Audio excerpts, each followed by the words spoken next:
bergemi grup ahli geriatri energik berkolaborasi, riset dan mendidik nakes ahli geriatri yang ahli lansia saat ini. Energik sinergikan potensi, menempa diri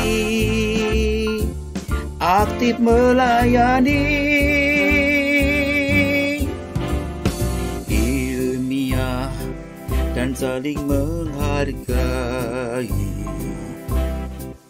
lansia berkualitas tujuan misi kami. Oh Tuhan, ridhoilah kami, Ku eratkan perhimpunan ini, berguna sepanjang hayat kami, bahagia di dunia dan akhirat nanti, bahagia di dunia dan akhirat nanti. Bergemi. Selamat datang kepada para penyayang lansia, pemerhati lanjut usia, Bapak Ibu yang saya hormati, para peserta seminar virtual, dan tentunya pemirsa setia Practical Elderly DIY yang menyaksikan acara ini melalui kanal YouTube dimanapun Anda berada. Perkenankan, saya Rahman Wisnu Aji yang akan menjadi MC pada seminar virtual malam hari ini. Para pemirsa yang berbahagia, berjumpa lagi bersama Practical Elderly DIY yang ke-87 yang pada malam hari ini bekerja sama dengan Panitia Ramadan RSUP Dr. Sarjito, Yayasan Wadah Mulia Daerah Istimewa Yogyakarta, Pergemi DIY, Pabdi DIY, Pukja Geriatri ASM 2023 bersama dokter spesialis penyakit dalam konsultan geriatri untuk berbagi ilmu dalam seminar virtual dengan tema beribadah puasa yang menyehatkan dan tetap produktif. Malam hari ini kita bersama dengan Dr. Probo Susreno, spesialis penyakit dalam konsultan geriatri Finasim SEMM, dan juga dengan Dr. Muhammad Robihul Ihsan, spesialis penyakit dalam konsultan endokrin metabolik diabetes. Sekali lagi kami sampaikan kepada peserta sekalian bahwa acara ini gratis dan terbuka untuk umum maupun tenaga medis. Jangan lupa saksikan selalu Practical Elderly DIY setiap Selasa malam pukul 20 waktu Indonesia Barat. Semoga kita semua bisa menjadi lansia yang setaman, sehat, senang, takwa, terhormat, mandiri, dan manfaat. Baik, mari untuk sesi pertama kepada Dr. Robi, waktu dan tempat kami berikan. Silakan dokter. Bismillahirrahmanirrahim. Assalamualaikum warahmatullahi wabarakatuh. Saya ditugaskan untuk menyampaikan terkait dengan apa saja yang menjadi pertimbangan ya, pasien-pasien penyandang diabetes untuk bisa menjalankan ibadah puasa dengan aman dan menyehatkan ya.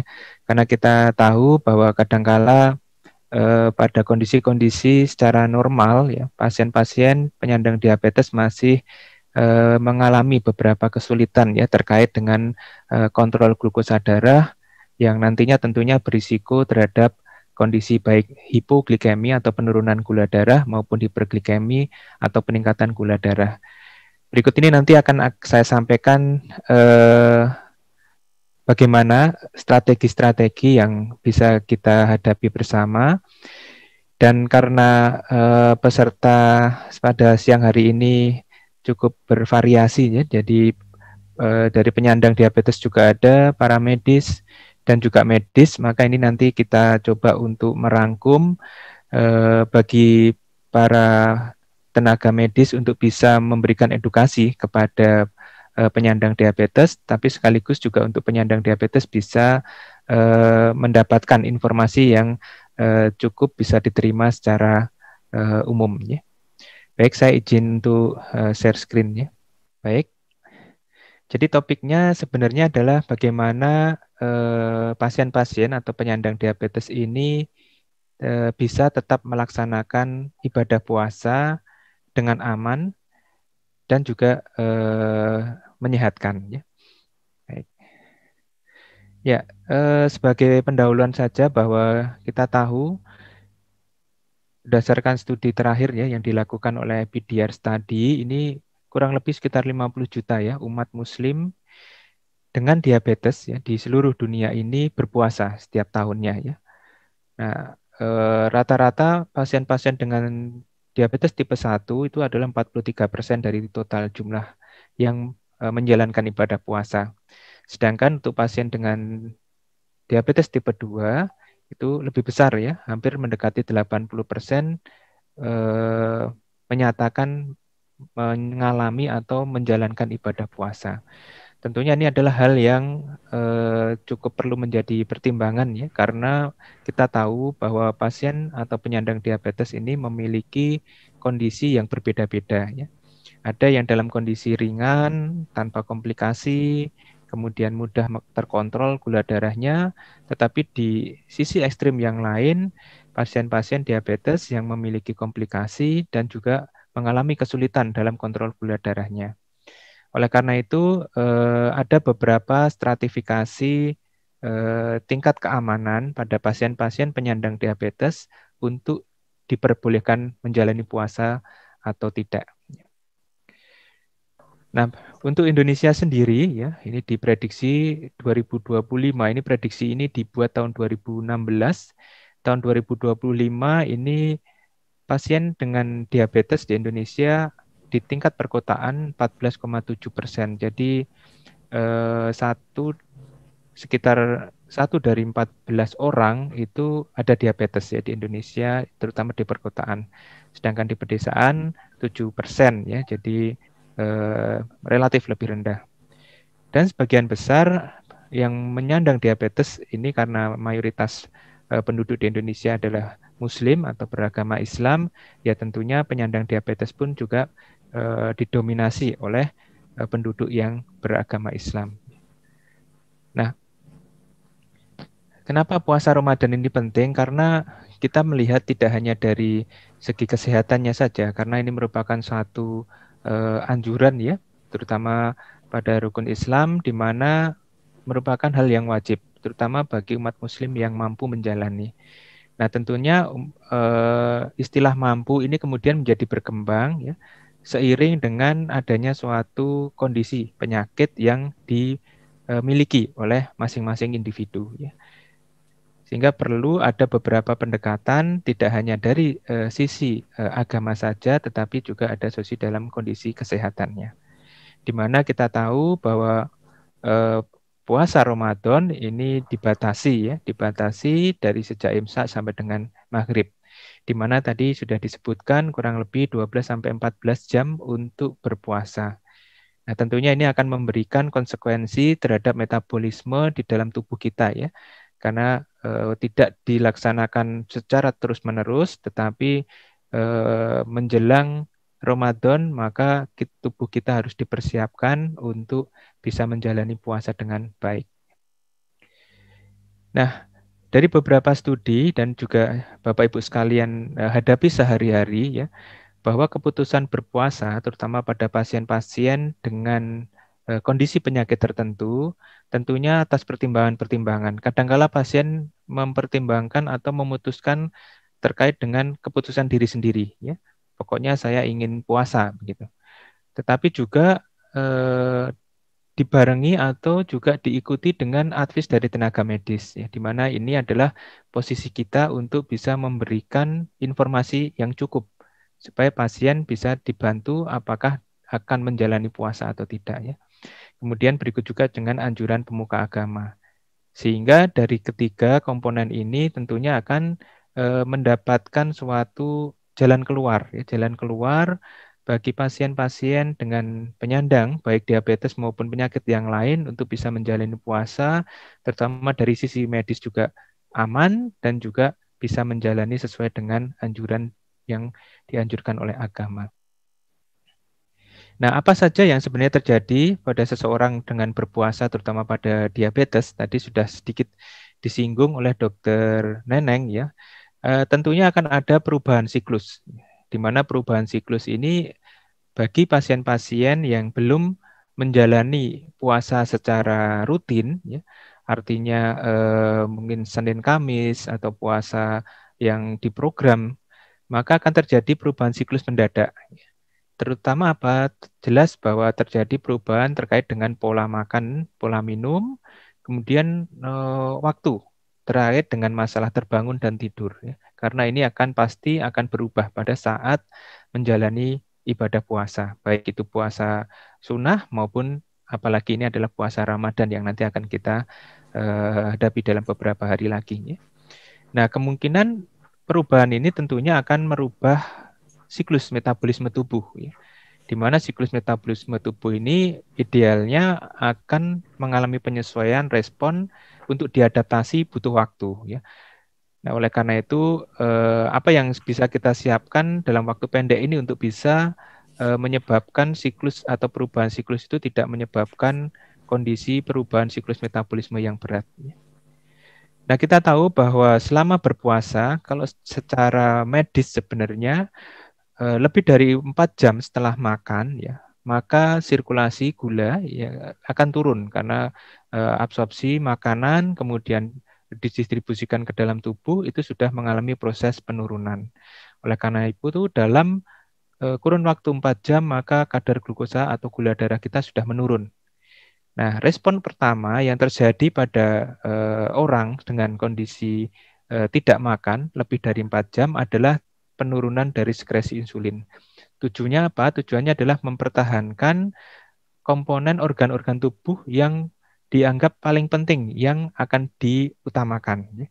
Sehingga tidak dalam kondisi waktu yang dekat akan terjadi hipoglikemi.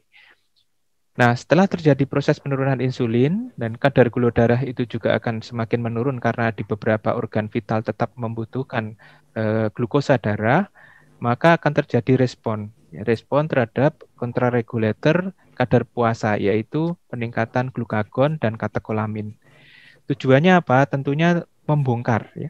Membongkar cadangan-cadangan gula yang baik di dalam sel-sel plasma, kemudian di sel otot, terjadi glikogenolisis dan penyimpanan di hepar, dan gluconeogenesis. Jadi kalau sudah simpanannya habis, maka akan dibuat bentuk energi baru oleh hepar yang kita namakan sebagai gluconeogenesis. Di mana gluconeogenesis ini sebenarnya adalah 70-80% dibuat di hepar dan 20-30% dibuat di ginjal.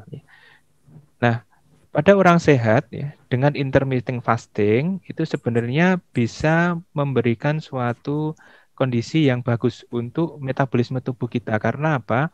Cadangan-cadangan yang tadinya sudah menumpuk itu bisa dibongkar sehingga efektif dalam konteks pembongkaran itu dia mendapatkan respon yang cepat, ya. Sehingga itulah yang kemudian pada kondisi puasa dianjurkan, itu adalah salah satunya untuk memperbaiki sistem metabolisme tubuh kita supaya pembongkaran dari cadangan-cadangan makanan yang ada di sel, baik otot maupun sel-sel yang lain itu bisa digunakan secara efektif. Itulah tujuan kenapa puasa kemudian dianjurkan. Nah, ini sebagai gambaran saja untuk memperjelas dari tadi yang sudah saya sampaikan, di mana kurang lebih 4-5 jam setelah makan, maka gula akan turun, maka terjadilah pembongkaran gula-gula cadangan, ya. Di mana gula cadangan ini akan berjalan atau bisa bertahan kurang lebih sekitar 12 jam, yang tadi juga sudah disampaikan oleh Dr. Neneng.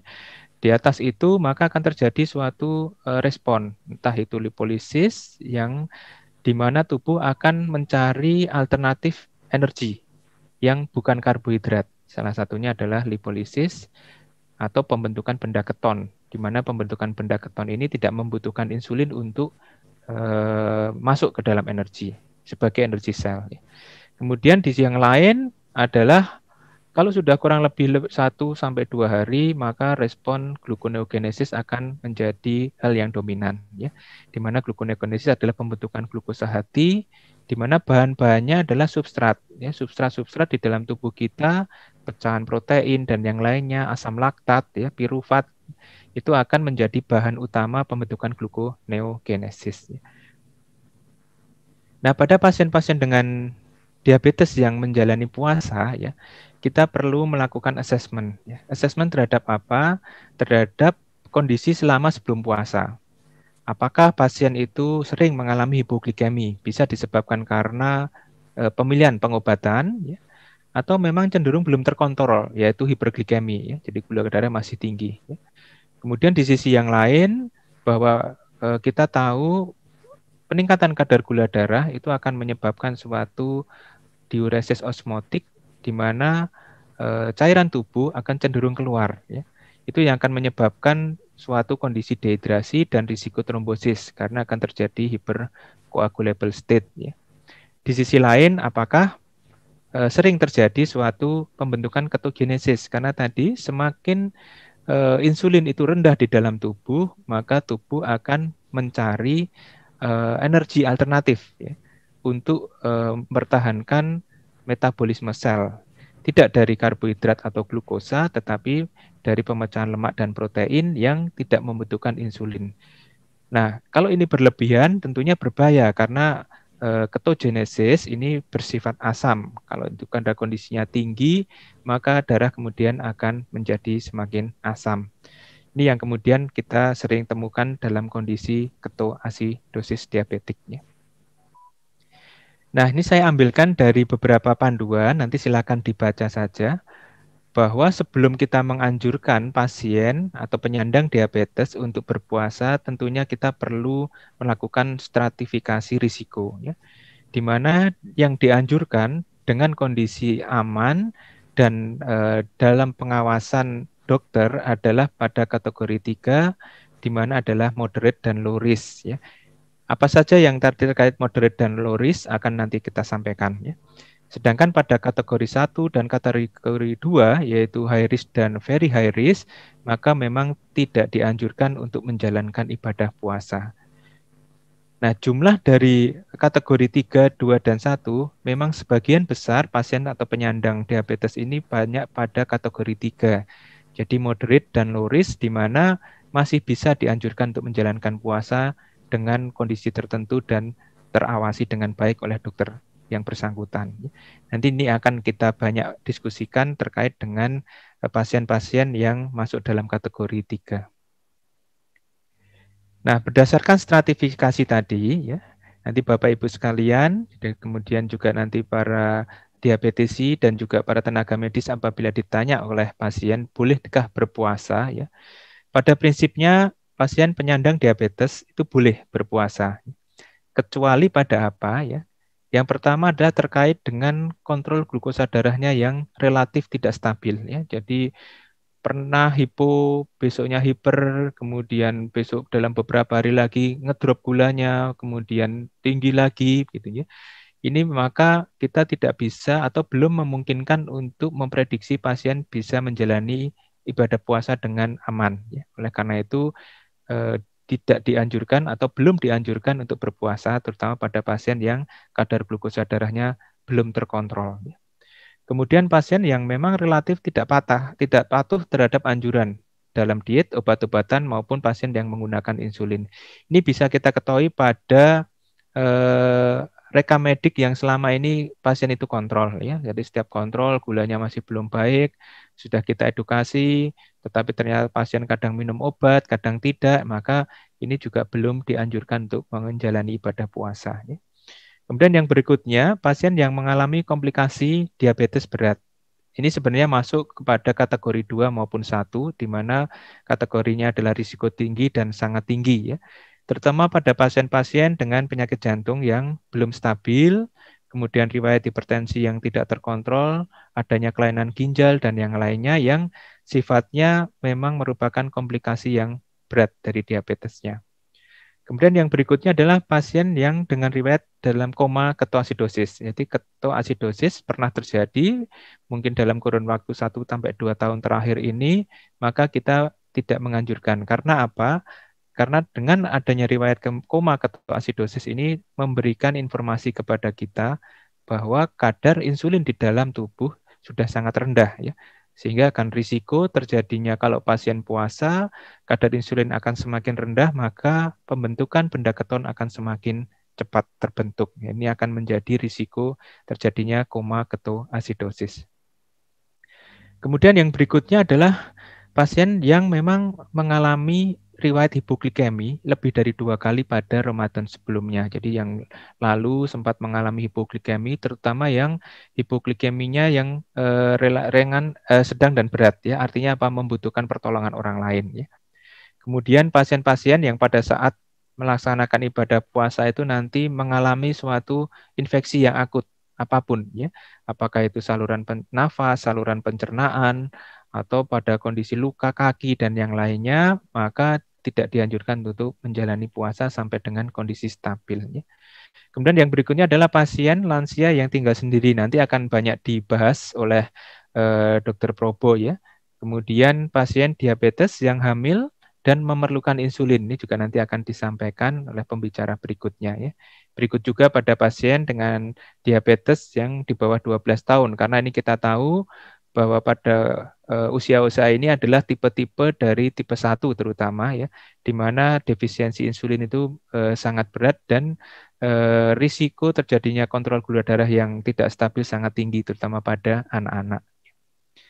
Nah, dari rangkaian tadi ya, pasien-pasien yang bisa kita anjurkan untuk menjalani puasa adalah pasien-pasien yang masuk dalam kategori 3, di mana pasien tersebut adalah terkontrol kadar glukosa darahnya dengan beberapa pendekatan terapi.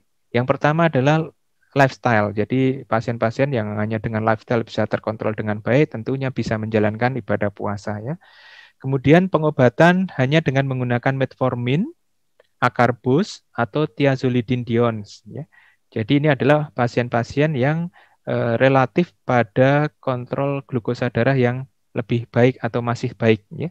Kemudian yang berikutnya adalah sulfonylurea generasi kedua. Jadi selain glibenclamid ya, jadi glimapirid, glikasid ini bisa diberikan meskipun nanti ada penyesuaian dosis ya.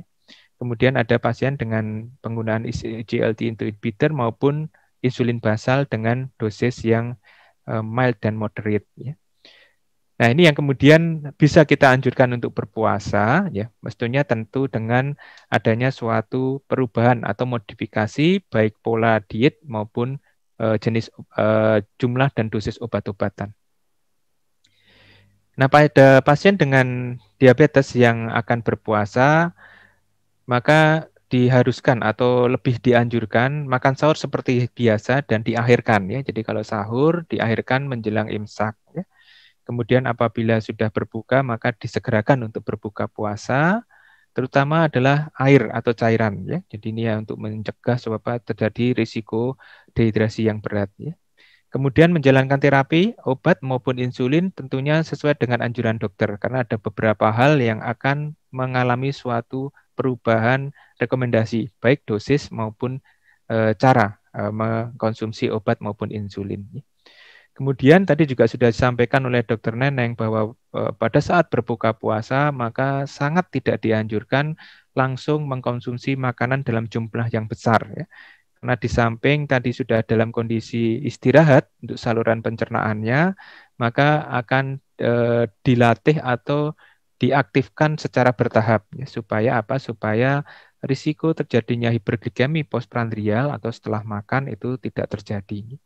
Kemudian berikutnya juga jelas ya bahwa makanan dan minuman manis ini dianjurkan untuk dikurangi bahkan dihindari. Kemudian harus mengontrol gula darah ya secara umum, artinya perlu monitoring ya. Kalau dalam kondisi normal cek gula darah 1 atau 2 minggu sekali, maka pada saat puasa ini pada kondisi awal mungkin minggu pertama ini bisa dilakukan 2-3 kali ya supaya pola dari kadar gula darah pada saat puasa itu bisa terlihat atau melihat dari pola-pola awal dari terjadinya suatu hiper atau hipoglikemi. Ya. Kemudian yang berikutnya harus mengenali tanda-tanda hipoglikemi, hiperglikemi, dan dehidrasi.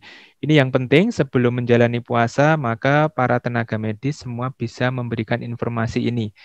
Apa yang dimaksud dengan hipoglikemi, gejalanya seperti apa, hiperglikemi juga seperti apa, dan terjadinya suatu dehidrasi ini suatu tanda seperti apa. Kemudian apabila itu ditemukan, maka tentunya harus dilakukan tindak lanjut, ya, terutama kalau pada saat puasa dengan kondisi yang berat, maka berbuka puasa. Artinya apa? Sebagai contoh, pada hiperglikemi, kenapa tetap harus berbuka puasa? Pada biasanya adalah hiperglikemi ini sangat menonjol, terutama pada pasien-pasien yang mengalami proses dehidrasi. Ya. Itulah kemudian dianjurkan untuk berbuka puasa terkait dengan masalah kebutuhan cairannya. Kemudian harus diikuti ya, setelah ada terjadi seperti itu, maka untuk menjalani puasa berikutnya, maka dianjurkan untuk segera berkonsultasi kepada dokter untuk menjalankan suatu perubahan maupun jadwal. Nah, ini adalah gambaran atau tanda-tanda hipoglikemi. Ya, nanti Bapak Ibu sekalian bisa menyampaikan adanya rasa gelisah, lemah, sangat lapar, banyak berkeringat, ya, berdebar terutama. Ya.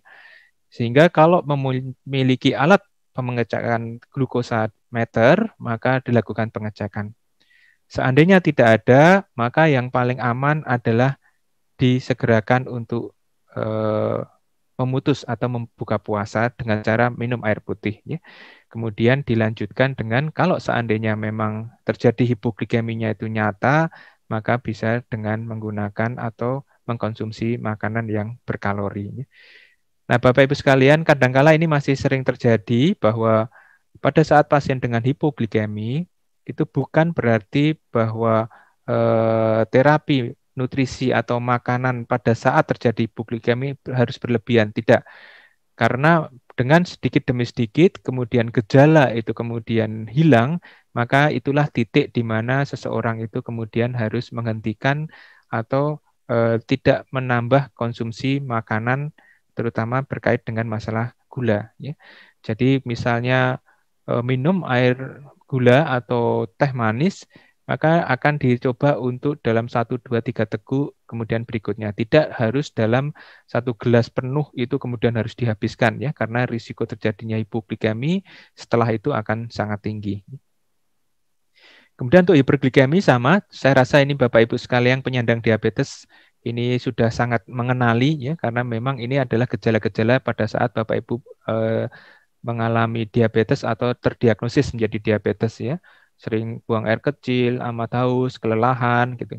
Pada prinsipnya ini adalah suatu tanda-tanda terjadinya suatu peningkatan gula darah yang tentunya harus dilakukan suatu tindak lanjut, ya. Apakah itu kemudian harus membatalkan puasa dengan minum air putih yang cukup dan segera melakukan konsultasi dokter terkait dengan dosis dan insulin atau obat-obatan yang diberikan berikutnya. Nah, ini yang paling penting, ya, karena kita tahu dalam 12 sampai 14 jam kita tidak mendapatkan asupan cairan, rata-rata kejadian dehidrasi yang relatif berat itu adalah kurang lebih sekitar 5 sampai 7 hari setelah menjalani puasa, ya. Karena kita tahu bahwa akan terjadi suatu akumulasi defisit dalam hariannya, ya. Kalau misalnya hari pertama negatif 100 atau 200 mililiter, maka pada hari ke-7 itu sudah mendapatkan defisit akumulasi dari defisit cairan kurang lebih sekitar 1 liter. Di mana ini yang kemudian akan baru memunculkan suatu kondisi tanda-tanda dehidrasi yang sangat terlihat, ya. Jadi hangat haus, kulit terasa kering, kemudian terjadi suatu gangguan kesadaran, ya. Oleh karena itu, bila ada tanda-tanda tersebut, maka Bapak Ibu sekalian bisa menganjurkan pasien untuk berbuka puasa, terutama minum air yang cukup, ya. Kemudian terkait dengan diet saat berpuasa, ya, tadi sudah disampaikan juga oleh Dr. Neneng, tidak boleh berlebihan pada saat berbuka puasa dan sepanjang malam, ya. Kemudian dianjurkan untuk makanan yang mengandung karbohidrat dan lemak tinggi ini akan meningkatkan berat badan sehingga lebih menyulitkan kontrol gula darah, ya. Nah, pengaturan makan saat puasa tentu akan berubah, yang tadinya 3 kali, terutama pada penyandang diabetes, menjadi 2 kali, yaitu saat makan pagi atau sahur dan berbuka puasa. Ya. Nah, sebaiknya komposisi dari makanan-makanan ini juga harus sesuai, terutama adalah jumlah dari sayuran dan cairan. Jadi ini yang menjadi utama pada pasien-pasien diabetes yang berpuasa. Ini adalah secara umum gambaran bagaimana kita menjalani puasa dan nutrisi yang dibutuhkan. Ya. Jadi makan sahur bisa mengoptimalkan kurang lebih 40% dari makanan sehari-hari. Kemudian saat buka puasa, ya ini terbagi atau terpecah menjadi beberapa kali, terutama pada setelah sholat tarawih ini juga dibutuhkan, terutama cairan. Ya. Kemudian menggantikan minum ya 6-8 gelas dari berbuka sampai sahur, jadi kurang lebih sekitar 2 jam sampai 3 jam sekali itu bisa diberikan minum ya. Kemudian tadi sahur sedekat mungkin dengan imsak dan disegerakan untuk berbuka puasa. Olahraga ringan ini dianjurkan ya, terutama untuk menjaga kadar glukosa darah dan merangsang sensitivitas insulin ya. Jadi Bapak Ibu sekalian masih tetap bisa menganjurkan olahraga yang sifatnya ringan, baik pagi hari setelah sahur dan sholat subuh atau menjelang berbuka puasa, ya. Tentunya dengan intensitas ringan. Ya. Sedangkan pada pasien-pasien yang memang sudah rutin menjalankan olahraga dengan intensitas sedang atau bahkan berat, maka harus disesuaikan baik pola makan, waktu, dan juga obat-obatan yang dikonsumsi supaya tidak terjadi risiko hipoglikemi dan dehidrasi pada saat olahraga. Nah, secara umum panduan yang boleh melakukan olahraga dengan intensitas berat, sedang, dan berat adalah yang memiliki kadar gula darah di bawah 250. Ya. Oleh karena itu, kalau terkontrol dengan baik, masih tetap bisa menjalankan olahraga dengan kondisi intensitas ringan maupun sedang, dan bila lebih dari 250 maka dianjurkan untuk menunda sampai dengan pasien tersebut bisa mencapai kadar glukosa darah stabil di bawah 250 ya. Nah, untuk obat-obat sendiri ya, terutama yang paling dikhawatirkan atau menjadi perhatian khusus adalah golongan sulfonylurea atau insulin secretagogue, di mana contoh-contohnya adalah suatu obat yang kita sering namakan glibenclamid, glimepiride, glikasid. Ini adalah suatu sulfonylurea yang bekerja panjang yang berisiko terhadap hipoglikemi. Nah, inilah yang kemudian harus diperhatikan apakah cukup hanya perubahan waktu saja yang biasanya diminum pagi hari ini diminum pada saat berbuka puasa atau perlu penyesuaian dosis terhadap obat-obat tersebut ya. Sedangkan obat-obatan yang biasa diminum malam hari seperti contohnya metformin begitu dapat diminum pada saat sahur ya. Dan ini biasanya tidak perlu adanya suatu adjustment dosis atau perubahan dosis karena sangat kecil risiko terjadinya hipoglikemi terutama pada pasien yang hanya menggunakan metformin. Nah, untuk yang lain ya terkait dengan masalah berat badan tentunya berpuasa ini akan lebih dianjurkan ya tentunya dengan dosis dan syarat tertentu supaya risiko hipoglikemi tidak terjadi dan penurunan berat badan bisa terjadi terutama dengan bertahap ya. Nah, untuk obat yang lain akarbus karena ini adalah tujuannya adalah mengurangi atau memperlambat absorpsi makan, maka tetap bisa digunakan pada saat puasa, yaitu pada saat sahur dan buka. Kemudian untuk glinit atau sulfonylurea yang aksi cepat ini juga tetap masih bisa diberikan saat buka dan puasa dan sahur ya, karena obat waktu pendek sehingga dosis seringkali tidak dirubah. Untuk metformin dan tadi pioglitason ini jarang membuat hipoglikemi sehingga dosis bisa tetap dilanjutkan. Nah, untuk pasien-pasien yang menggunakan insulin harus kita ketahui lebih dahulu jenis insulinnya, ya. Baik itu insulin yang digunakan insulin aksi panjang atau untuk puasa atau insulin aksi pendek untuk makan atau kombinasi keduanya insulin puasa dan insulin aksi pendek. Ya. Dianjurkan untuk semua pasien yang menggunakan insulin memiliki alat cek gula darah sendiri ya.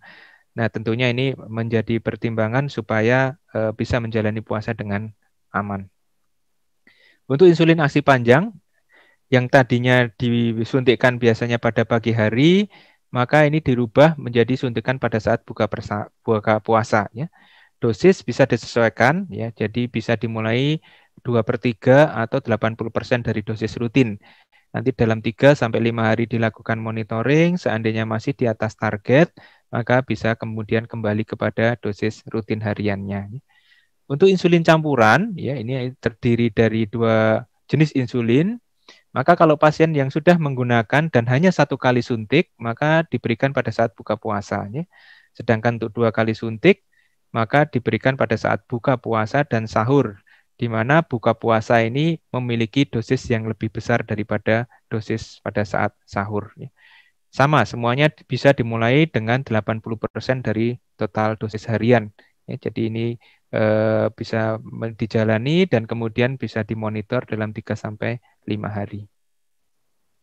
Kemudian untuk pasien-pasien yang hanya mendapatkan insulin makan saja atau prandial insulin, maka bisa dimulai dengan 1 kali pada saat buka puasa, ya. Tapi bisa juga pada saat 2 kali saat buka dan sahur, ya.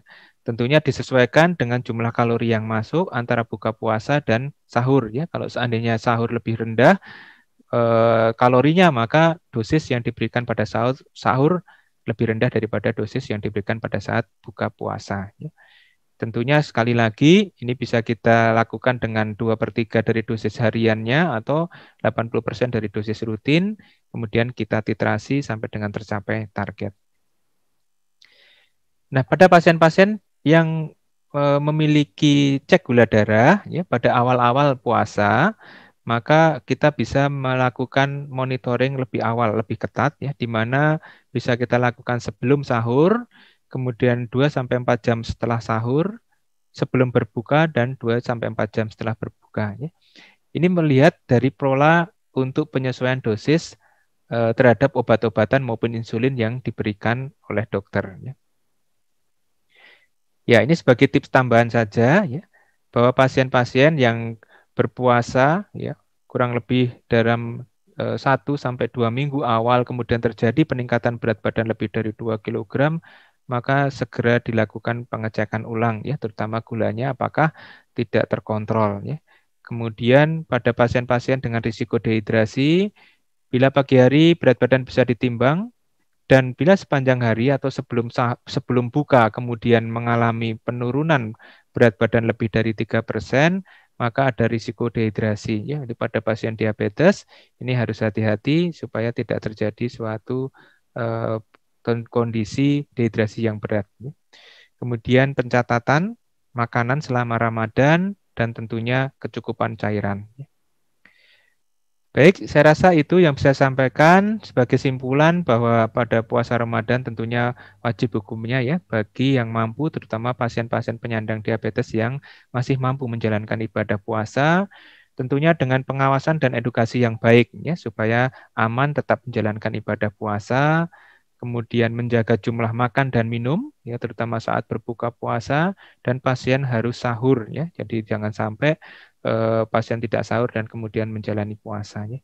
Kemudian yang berikutnya adalah dosis dan jadwal obat, terutama insulin itu harus dievaluasi, dan tentunya waspada terhadap dehidrasi, hipo dan hiperglikemi. Apabila itu muncul, maka diseyogyanya segera dibatalkan puasa untuk keamanan pasien yang menjalani ibadah puasa.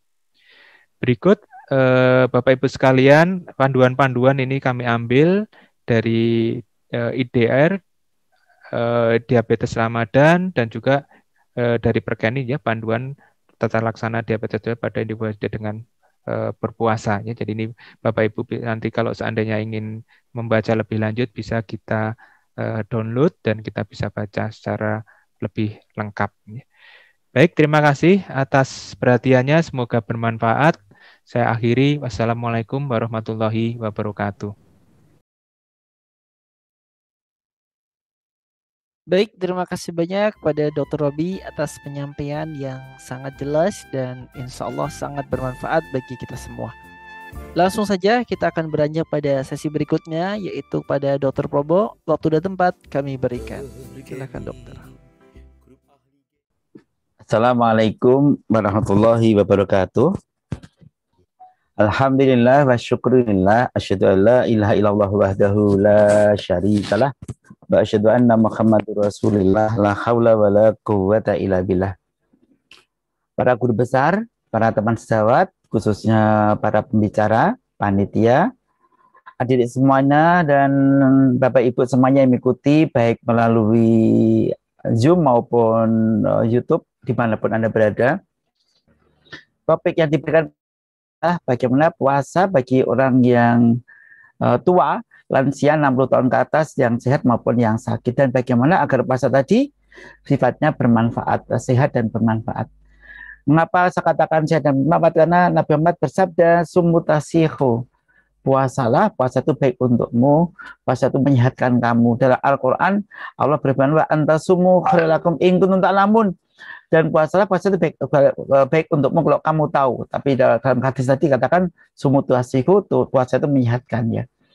Nah, orang yang normal itu pasti pengen, pasti pengen berumur panjang, tetapi bisa mandiri dan berguna ya. Ini hati nurani seorang itu pasti seperti ini. Panjang umur, aktivitas bagus, berguna, bahagia, dirinya membahagiakan sekitarnya, dihormati sekitarnya. Ya, ini dengan lansia yang setaman, sehat, senang, takwa, terhormat, mandiri, manfaat. Dan ini proses yang harus disiapkan benar-benar, disiapkan baik-baik, dan ini proses yang pakai ilmu gitu. Makanya orang-orang yang tubali mantola umur husna maluhu, kata Rasul ini, beruntunglah orang yang panjang umur dan bagus amalnya. Ini memang harus dengan apa ya? Dengan iman dan ilmu dan aktivitas yang memenuhi kaidah-kaidah tadi ya. Dan salah satu perintah Allah yang luar biasa yaitu ibadah puasa. Orang pengen panjang umur, bagus amalnya, dibutuhkan apa? Modal, berupa apa? Kesehatan fisik, tidak banyak gangguan, kalaupun gangguan yang tidak mengganggu fisiknya. Karena orang tua itu kan ya dalam dirinya ada mungkin 2, 3, 4, 5, 6, 7, 8, bahkan lebih dari 4 penyakit. Yang terbanyak justru 37% itu orang tuh penyakitnya 4 ke atas. Sedangkan penyakitnya yang cuma 1 itu cuma 12%. Yang 3, 35%. Wah, jadi yang nggak punya penyakit itu langka banget lansia kok nggak punya penyakit. Nah, padahal lansia ini pengennya apa? Bahagia lahir batin dunia sampai akhirat. Apalagi bulan puasa. Maka biasanya para orang tua itu yang punya iman yang lumayan bagus itu pasti punya apa? Mumpung Ramadan gitu ya. Karena ada janji-janji yang luar biasa. Kalau orang yang berpuasa dengan bagus dan benar, maka dapat janji apa? Ampunan masa lalu dan peluang untuk masuk surga. Nah, orang yang pengen tuanya berkualitas ini, ya panjang umur, bagus amalnya. Untuk bagus amal ya punya harta cukup, punya pekerjaan atau pensiunan dari aktivitas yang dulu. Ada orang pensiun itu malah pekerjaannya setelah pensiun malah lebih ngetop lagi, lebih sibuk lagi ya, karena dia meniti karir kedua, second career ya. Apalagi punya pasangannya harmonis sama tuanya, yang menyenangkan, saling mengerti, atau punya pasangan yang berbeda umur tapi saling memahami. Kemudian apalagi anak-anaknya menyenangkan, wow, senang sekali gitu. Jadi lansia anaknya soleh solihah, wow, senang banget itu. Tapi anaknya banyak, wah lebih senang lagi. Anak satu aja senang, apalagi banyak, semua soleh solihah. Tapi kalau anaknya banyak maksiat kayak setan ya sedih banget, bikin mati cepet ini. Kenapa? Lansia mungkin mengalami depresi ya. Nah, kalau kita kepengen tuanya berkualitas, anak yang bagus, maka lansia tadi harus apa ya? Mendoakan, memberi contoh kebaikan supaya anak berkualitas. Dan kalaupun suatu saat tiba saatnya kelak, kalau bisa ya husnul khotimah dan masuk surga gitu ya. Nah, untuk menjadi orang yang bahagia lahir batin dunia sampai di akhirat, hasanah fid dunya hasanah fil akhirah, sebagai doa yang dibacakan Rabbana atina fid dunya hasanah wa fil akhirati hasanah wa qina adzabannar, itu ternyata ada penghalangnya berupa sakit, misalnya COVID ini loh, atau sakit kronis seperti sakit MAS, sakit jantung, sakit diabetes dengan komplikasinya, atau kedua miskin, Atau ketiga, ketidaktahuan. Dan yang terakhir, gampang tergoda.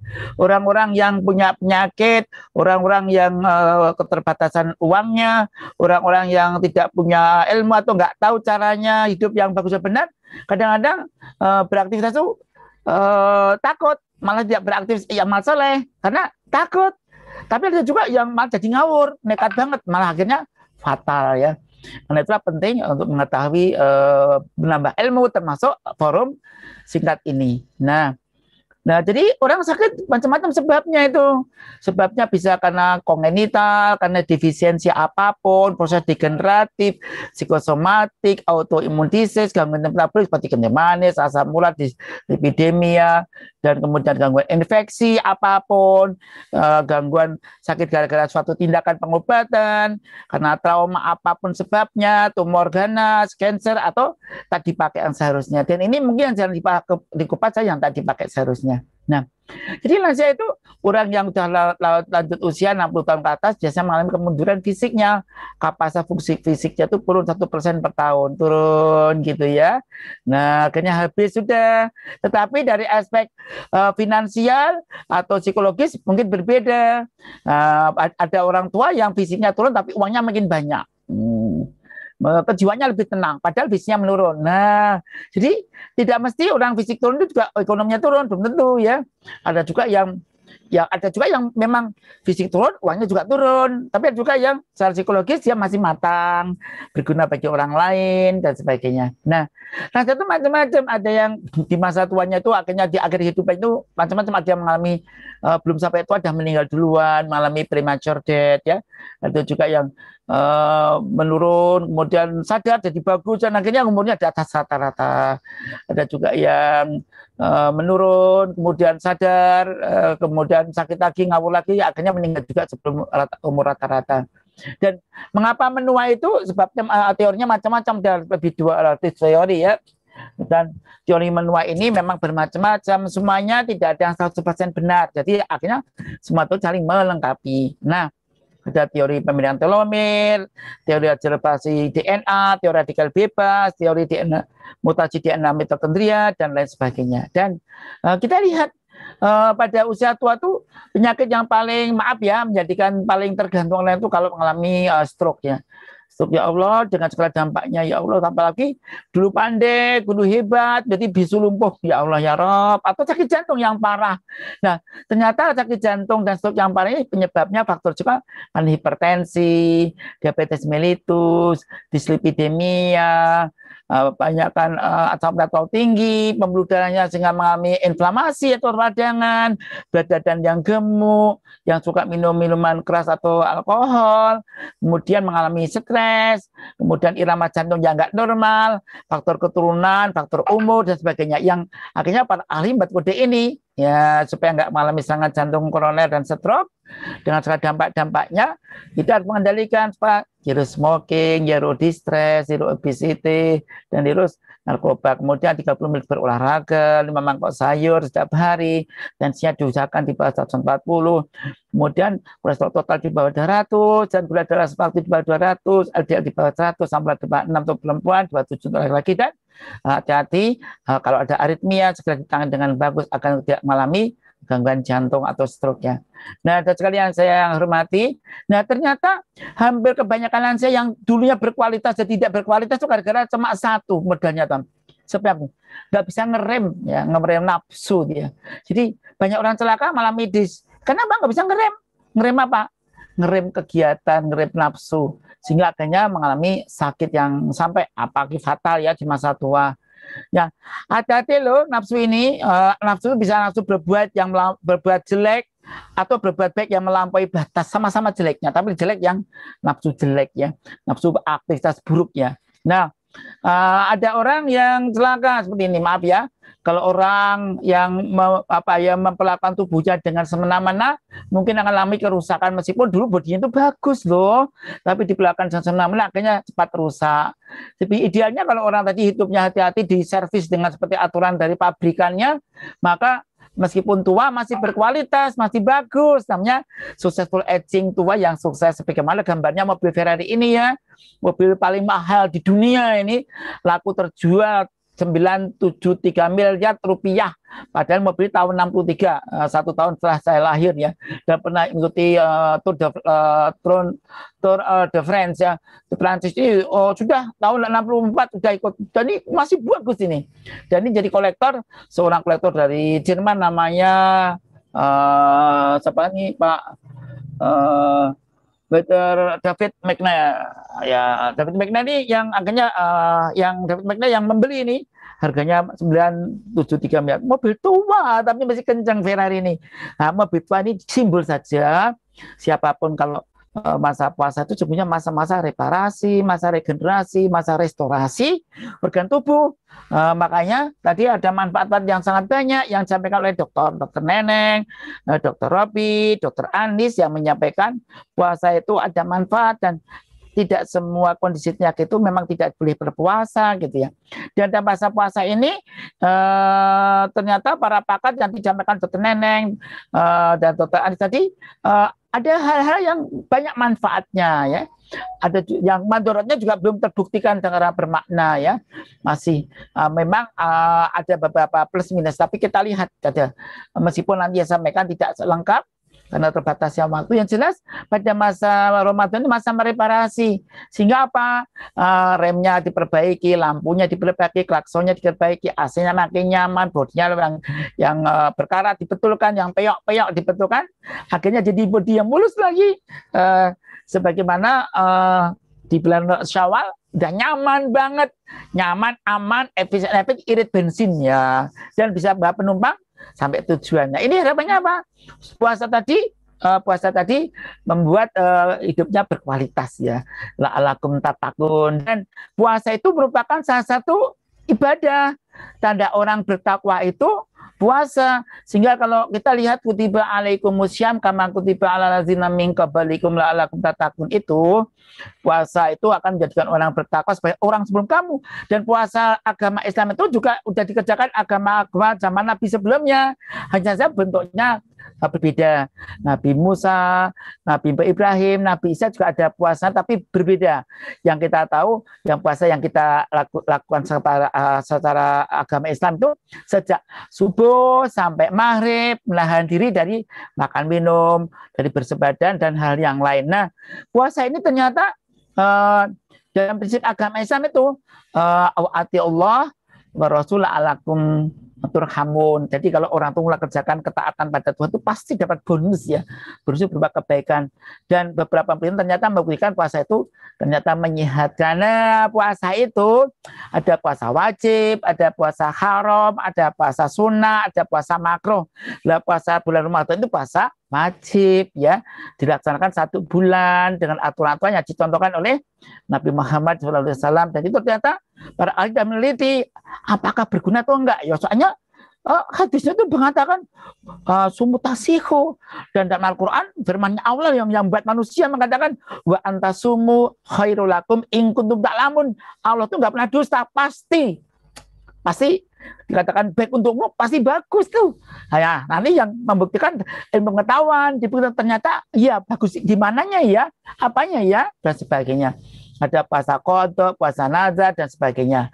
Dan yang jelas puasa ini ditanyakan siapa yang wajib puasa, yang orang beriman gitu ya, beriman, orang Islam yang beriman, yang sehat akalnya, badannya mampu, dia dewasa, tidak menstruasi, tidak nifas, dan tidak dalam kondisi yang sangat lemah, sehingga mampu melaksanakan berpuasa. Bagaimana yang tidak mampu, yang nggak kuat, ya ada aturan-aturan.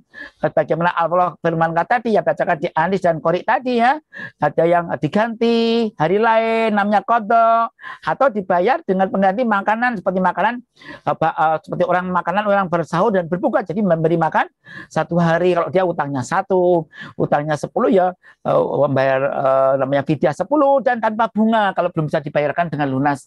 Dan inilah kemudian kapan? Kalau puasa Ramadan jadi bulan Ramadan, kalau puasa sunnah yang lain puasa Syawal, puasa Yaumul Bid, puasa Senin Kamis, ya sesuai dengan harinya.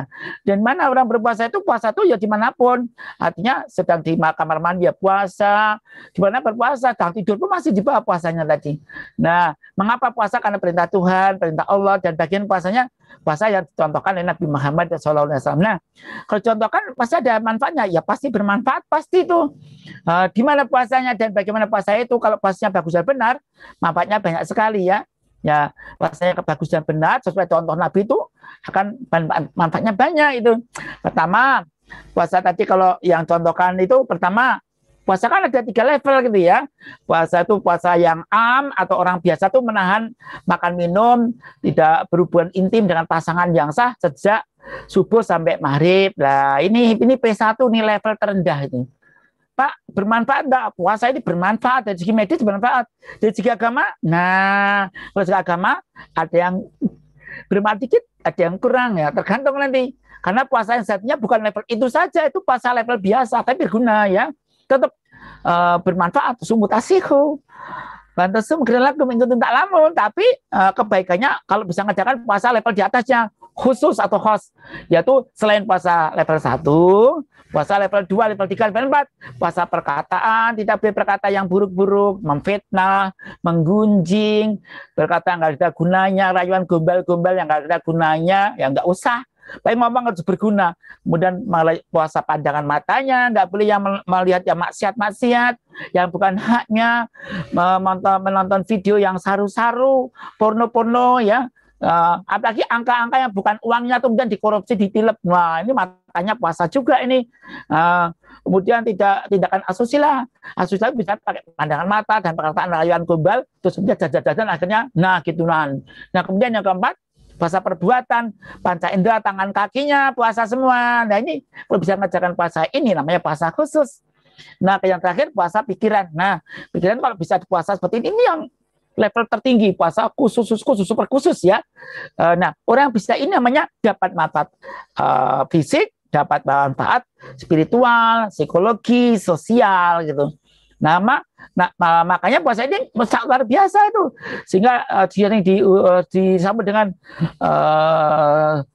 selamat datang ya Ramadan itu, karena puasa ini meningkatkan kualitas tidak hanya fisik pribadi tapi juga orang lain. Nah, ini kalau puasa dibentuk dengan bagus dan benar, maka akan bagus. Dan supaya bisa bagus ini, maka harus berbuka dan sahur. Nabi Muhammad menyarankan tasaharu fa inna fi sahri barakatun. Salat dalam sahur ada berkahnya. Maka satu, meskipun hanya cukup air, tapi Nabi itu setengah menekan ini. Puasa itu untuk bersahur, dan sahur itu yang paling penting apa? Minumnya, minum yang cukup ya, minum yang cukup. Minumnya kalau bisa cukup air ya harus mengandung air, apa agar-agar atau buah semangka, melon, pepaya atau blender buah apapun yang ompong-ompong tuh ya, lansiakan ompong gitu, ada yang ompong. Nah kemudian apa? Kalau nggak bisa makan, karena makannya nggak bisa banyak, apalagi dilarang ini itu, ya sudah makannya yang bergizi tinggi, yang nilai kalorinya tinggi, nilai proteinnya cukup, seratnya cukup. Nah, misalnya apa ya? Minumnya berapa banyak? Minum itu dalam 1 hari 1 malam 30 cc, kalikan berat badannya masing-masing, dibagi 24 jam. Mungkin sahur bisa 1, 2, 3 gelas duremi gitu ya. Nanti pas buka 1, 2, 3, 4, 5 sampai mau pas tareh pun juga minum, bawa tareh, bawa tempat minum ya. Tareh saya bawa minum, nanti minum di antara jeda sholat sunat, minum. Jadi minumnya diatur sampai jumlah minumnya cukup. Dengan minumnya cukup, maka meskipun lansia tadi mungkin punya 1, 2, 3, 4, 5, 6 penyakit, tetap boleh berpuasa gitu ya. Puasanya bagus ya, mendapatkan kebaikan ya. Dan makanya kita pilih, wah saya nggak mau makan ya, giginya banyak yang ompong, gimana ya, sudah. Misalnya terus gimana, waktunya mepet lagi, ya sudah, minum yang mengandung energi yang cukup tinggi, misalnya air ditambah dengan kurma. Wah, kurmanya berapa ya? Atau anggur boleh nggak? Boleh. Sawo boleh nggak? Boleh. Ya, kalau kita lihat ya, saya nggak bisa makan tapi dok ceplok mau. Telur rebus boleh ya, telur rebus itu kira-kira 75 kalori ya, telur rebus ayam ya, ukuran biasa. Tapi kalau telur ceplok atau telur dadar itu kalorinya berapa? Dalam ukuran yang lazim itu kalau telur ayam dadar itu kurang lebih mengandung 250 kalori itu. Nah, sama dengan sepiring nasi itu 175 kalori. Nah, ini satu piring lebih ya. Nah, itu kalau lansia nggak bisa makan banyak, udah Mbah, telur ceplok satu deh, tapi minumnya banyak ya Mbah ya. Agar-agar ini kita bikinkan agar-agar. Atau apa Mbah, mau pepaya tak blender ya Mbah ya. Jus pepaya, boleh ya. Ya, jadi dirayu nih. Nggak bisa banyak, pakai kurma, boleh kurma. 5 biji itu, 5 biji ya, lumayan. 5 biji itu kurang lebih ukuran biasa ya, itu 155 kalori ya, lumayan kan? Nah, cukup banyak. Jadi telur ceplok 1, kurma 5 biji, nah lumayan. Yang ukuran sedang ya, kalau ukuran 3 biji biasa itu biasanya 50 kalori yang biasa. Tapi kurma yang ajwa itu yang sukari lah, wah itu bisa tingginya 155 kalori ya, 5 biji aja. Ini misalnya begitu. Jadi bisa diego dengan misalnya atau dengan bakpia. Bakpia satu tuh kurang lebih 25 kalori itu dikit banget ya. Tapi kalau pokes itu 68 kalorinya. Jadi monggo omset pokes sampai dengan madu. Madu 1 sendok makan 50 kalori ya. Bisa 2 sendok makan bisa 100 kalori. Jadi kita lansia yang penting masuk saja, yang penting minumnya cukup ya. Nanti juga pas bukanya. Nah, kalau lansia punya penyakit gimana? Nah, kalau sakit nanti ikuti saran ahli tadi. Nah, jangan lupa Al-Quran dikaji cara efisien efektif. Kenapa? Kalau habis sholat subuh nanti baca Al-Quran atau hadis sampai waktu syuruk, ditambah sholat sunat 2 rakaat waktu syuruk atau duha awal itu dapat pahala seperti orang umroh. Padahal sekarang umroh kan sulit kan? Divaksin ya, harus divaksin, harus karantina, biaya mahal. Ya, kita bisa umroh setiap hari selama bulan Ramadan ya. Kemudian apa lagi? Sholat, doa dan zikir ini. Doa dan zikir ini pada satu biasanya nyucuk ini. Nah, ini bagus. Monggo. Yang penting sholat sekuatnya saja dulu ya. Diambil sholat supaya kuat. Makanya kalau pas buka puasa jangan banyak banget. Nanti pas buka puasa bawa aja snack ya. Nggak apa sholat isya itu bahasanya nggak apa-apa minum ya, yang mudah dikunyah. Pas antara sholat sunat ada ceramah tuh biasanya sholat tarawih sama isya ada ceramah kan, ada 7 menit, ada 15 menit, ada setengah jam. Kesempatan itu ngemil minum glek ya, dimasukkan dalam tas, dimasukkan itu yang sebagai sutroh sekalian ya. Doa zikir jangan lupa ini. Asyhadu an la ilaha illallah, astagfirullah, as'alukal jannah wa a'udzubika minan nar, Allahumma innaka afuwwun tuhibbul afwa fa'fu. Dan doa ini doa minta pada Allah moga-moga diberi umur panjang, sehat, manfaat, mandiri. Allahumma inni a'udzubika min zawali nikmatika wa takhawuli afyatika wa fajati nikmatika wa jam'i sawatika. Minta pada anak-anak, ya Allah, Allahumma inna nas'aluka min khairi kullihi ma 'alimna minhu wa ma lam na'lam, wa a'udzubika min syarri kullihi ma 'alimna minhu wa ma lam na'lam. Minta dirinya, anak keluarganya semuanya mendapat kebaikan dari Allah yang terduga dan tidak terduga, dijauhkan dari hal yang buruk-buruk, yang terduga tidak terduga, termasuk COVID tadi. Jadi ini sedekah Bapak Ibu, mumpung Ramadan, Bapak Ibu sedekah saja, karena umur kita tidak tahu ya, umur kita apakah Ramadan depan masih ketemu. Karena Pak Ramadan itu sebagus-bagus tahu di bulan Ramadan ya. Memberi makanan buka puasa itu dapat pahala seperti orang yang berpuasa. Bagi lansia yang rusuh, yang tidak mampu, dapat keringanan selain bayar utang 1 hari berapa, sesuai dengan makannya di biasanya 1 hari sekali makan 20.000 ya, 20.000 kalikan 30 hari 600 tergantung yang dimakan. Kalau dia makan 1 hari mie instan harga 2.500, sehari 2 kali ya 5.000, tapi nggak mungkin kan. Ya ada juga sih yang gitu, tapi kan jarang banget ya. Nah ini bisa ganti. Nah kita juga bisa beri makanan iftar. Iftar tuh makanan takjil buka puasa. Nah ini di Ustadz Jito bisa titipkan Ustadz Jito. Kirim aja mau titip 1 bungkus itu 10.000. Nah Bapak Ibu saudara sekalian, sedekah itu bisa mencegah musibah, mencegah bala, mempercepat kesembuhan, dan pahalanya orang puasa. Ini dapat pahala kalau kita beri makanan buka puasa. Kesempatan emas nih. Puasa nggak bisa banyak-banyak, setiap hari 2 bungkus, kirimkan ke transfer rekening panitia itu. Nah, biar panitia mencarikan yang menyiapkan buka puasa. Ya, Bapak setiap hari 2 bungkus, 5 bungkus, 1 bungkus 50.000, 1 bungkus itu 10.000, boleh. Mau iuran boleh ya. Yang penting banyak kesempatan emas ini. Allah melipat gandakan pahalanya sampai berkali-kali, bisa sampai 700 kali lipat di waktu bulan Ramadan. Dan kalau sakit ikuti saran dari ahli, termasuk lagi lansia. Nanti kita bisa punya sedikit. Nah sekarang yang terakhir di bulan Ramadan itu amaliyah yang banyak lansia itu agak emarok, yaitu apa? mengadakan itikaf di 10 hari terakhir di masjid. Nah, ini kalau orang jaga stamina ibu-ibu ya, bapak jaga stamina ya. Apalagi mau tapi apalagi anaknya pulang mudiknya sedih banget ya.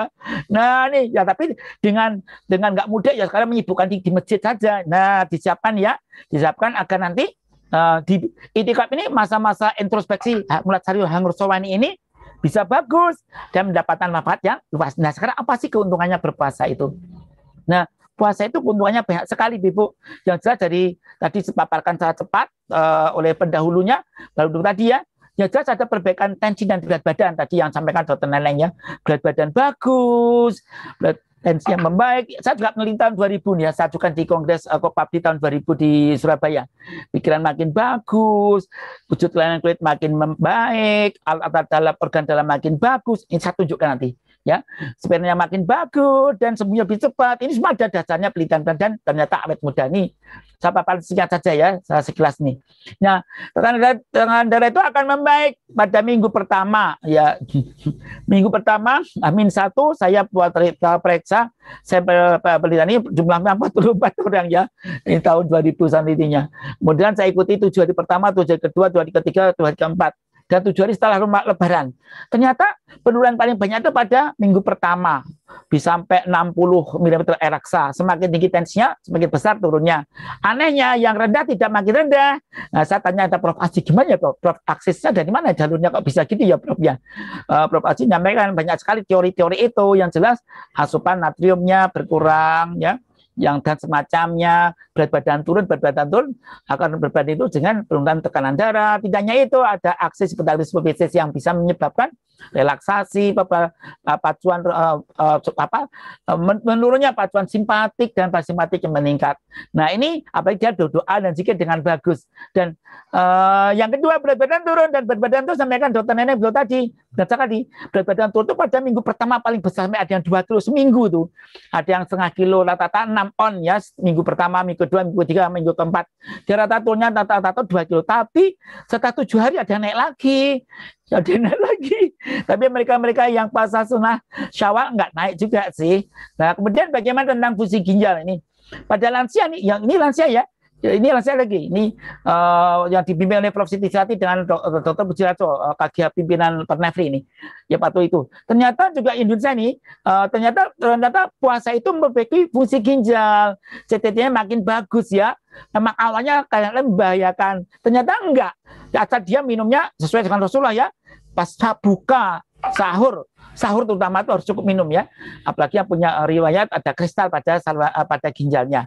Jadi ternyata memperbaiki. Kemudian oleh Pak Bartolo juga mendapatkan ternyata rejuvenasi satu butuh makin bagus, dan di biopsi fungsional pengalaman dari Dr. Masud dan Dr. Putut Bayi Penama itu yang non ukus ya, fungsional itu mantap atau ya sembuh. Ternyata aku yuk mari poso kuat deh.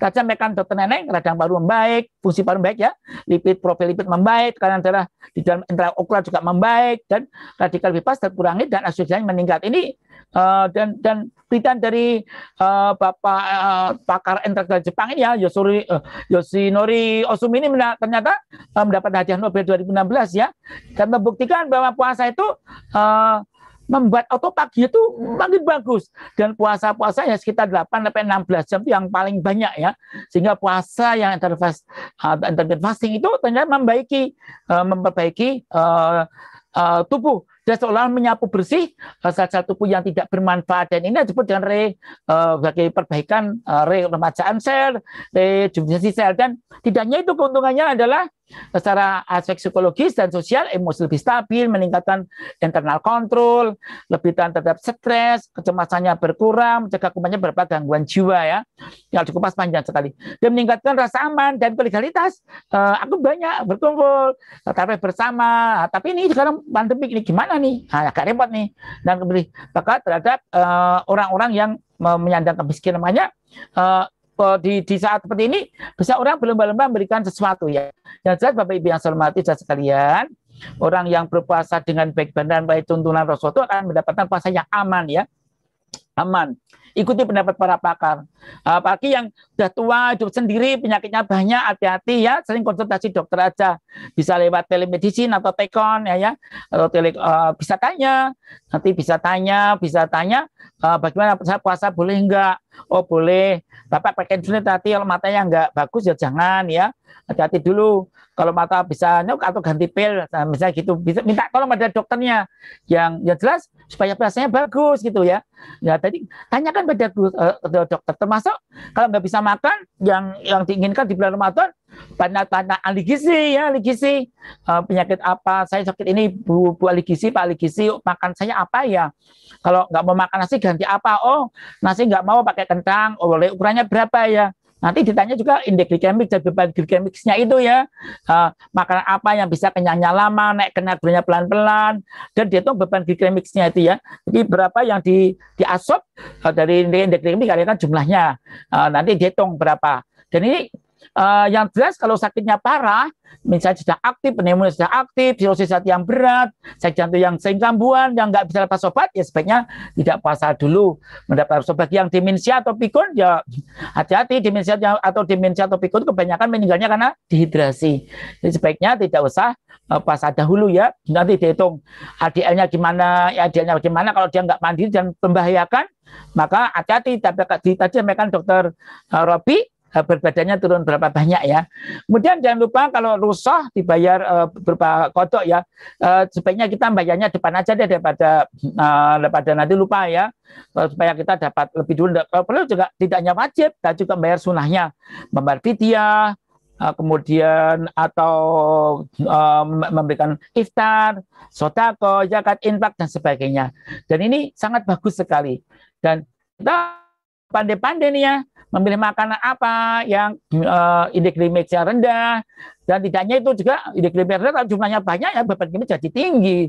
Nanti dihitung yang benar, makanan apa yang saya asup. Nanti bisa tanyakan ke ahli gizi yang ada di tempat Bapak Ibu semuanya. Ahli gizi yang menolong ya, termasuk dicarikan menu apa yang sepadan ya. Misalnya saya makanan nasi, nggak bisa nasi boleh diganti. Kentang boleh, pakai berjalan boleh, tahu boleh, tempe ada kalorinya, dihitung berapa, lalu ganti kalori apa, bisa pakai gula, madu dan sebagainya, atau pakai fruktosa ya, gula dari gula buah dan sebagainya. Dan ini beberapa contoh tanya jawab dan majalah yang kita asuhnya jelas, ringkasnya Bapak Ibu, para guru besar, para teman sejawat, para senior yang saya hormati, dan para pemirsa yang mengikuti acara ini ya. Jadi kalau kita pengen sehat berpuasa itu dan produktif amal soleh, maka jangan lupa sahur ya, satu penting banget, sangat penting sahur.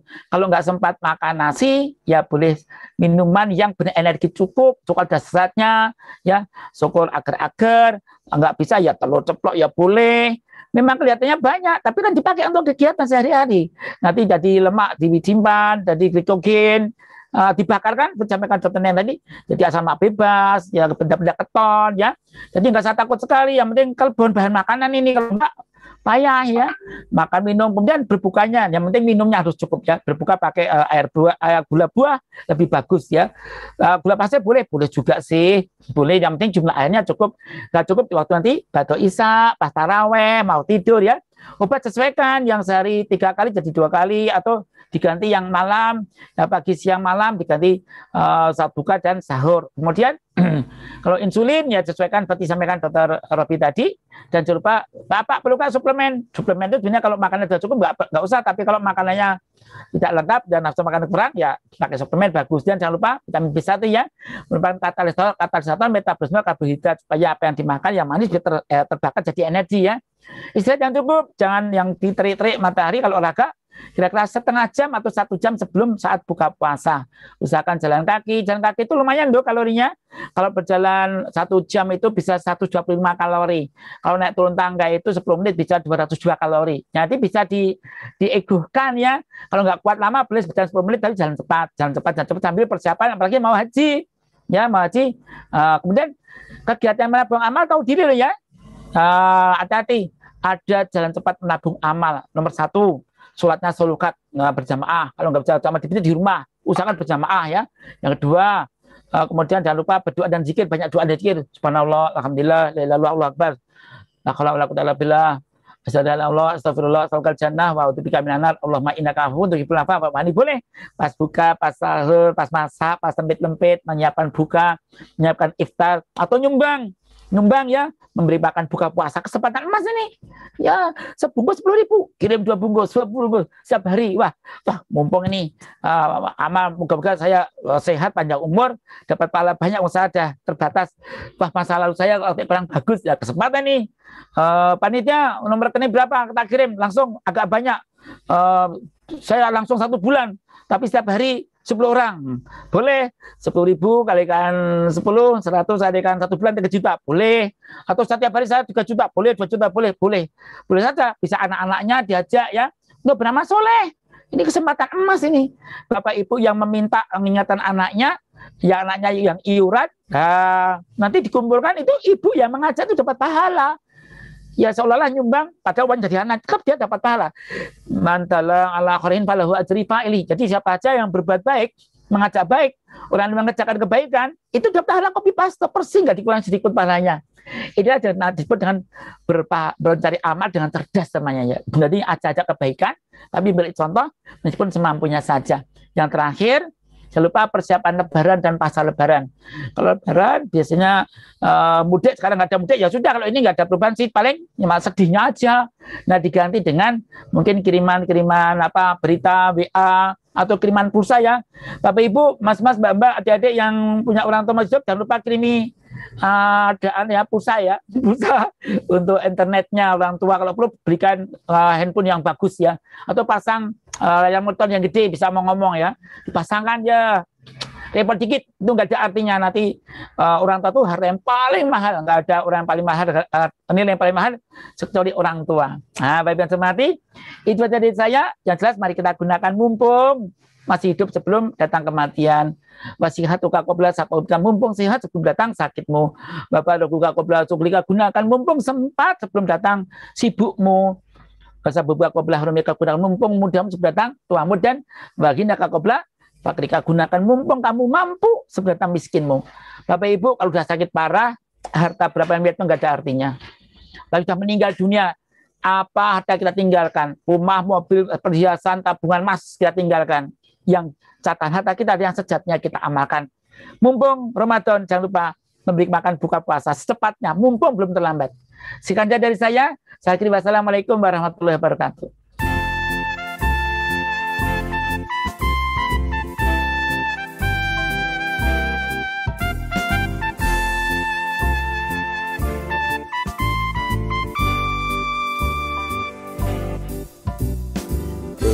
Bergemi grup ahli geriatri,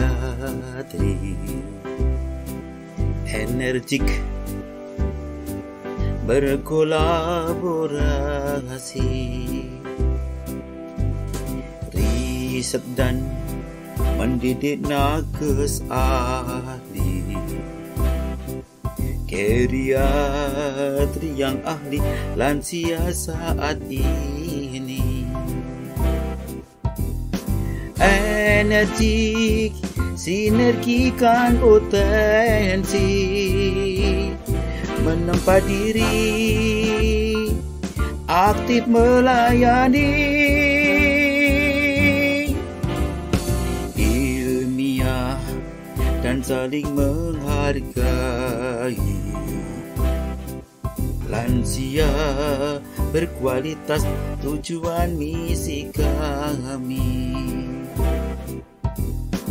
Oh Tuhan, ridhoilah kami, kuku eratkan perhimpunan ini, berguna sepanjang hayat kami, bahagia di dunia dan akhirat nanti. Bahagia di dunia dan akhirat nanti. Bergemi